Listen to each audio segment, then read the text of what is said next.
തലശ്ശേരി പഴയ ബസ് സ്റ്റാൻഡിലെ നഗരസഭയുടെ പഞ്ചാരക്കിണറിൽ ബുദ്ധിമാന്ദ്യമുണ്ടെന്ന് സംശയിക്കുന്ന നാടോടി സ്ത്രീ പ്ലാസ്റ്റിക് ബാഗും തോർത്തുമടങ്ങിയ മാലിന്യമിട്ടത് നഗരസഭാ ഹെൽത്ത് ഇൻസ്പെക്ടർമാരും ശുചീകരണ തൊഴിലാളികളും ചേർന്ന് എടുത്തുമാറ്റി.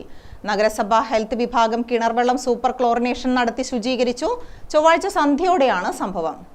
മാലിന്യമടങ്ങിയ ബാഗ് കിണറ്റിൽ തള്ളുന്നത് സമീപത്തെ ഓട്ടോ ഡ്രൈവർമാരുടെ ശ്രദ്ധയിൽപ്പെടുകയായിരുന്നു. ഇവർ ഉടനെ നഗരസഭാ ഹെൽത്ത് വിഭാഗത്തെ അറിയിക്കുകയായിരുന്നു. സമീപത്തെ കടകളിലേക്ക് വെള്ളം ശേഖരിക്കുന്നതും ഇവിടെ നിന്നാണ്. സംഭവത്തെ തുടർന്ന് കിണറിന്റെ മേൽമൂടി പൂർണ്ണമായും നഗരസഭാ ഹെൽത്ത് സീൽ വെച്ച് അടച്ചു. ബ്രിട്ടീഷുകാരുടെ കാലത്ത് പൊതുജനങ്ങൾക്ക് കൂടി വെള്ളത്തിനായി നഗരത്തിന്റെ വിവിധ ഭാഗങ്ങളിൽ നിർമ്മിച്ച 5 പ്രധാന കിണറുകളിൽ ഒന്നാണ് നഗരഹൃദയ ഭാഗത്തുള്ള പഞ്ചാര കിണർ. Health ഇൻസ്പെക്ടർമാരായ V Regina, Anilkumar വിലങ്ങിൽ, K Kunhikannan, ശുചീകരണ തൊഴിലാളികളായ ചന്ദ്രിക, നിഷ, ദിവാകരൻ എന്നിവർ ശുചീകരണ പ്രവൃത്തിയിൽ പങ്കെടുത്തു. നഗരത്തിൽ അലഞ്ഞുതിരിഞ്ഞു നടക്കുന്നവരും മദ്യപന്മാരും മാലിന്യം പൊതുസ്ഥലത്ത് വലിച്ചെറിയുന്നത് നഗരസഭ ആരോഗ്യ വിഭാഗത്തിന് ഏറെ പ്രയാസം സൃഷ്ടിക്കുകയാണ്.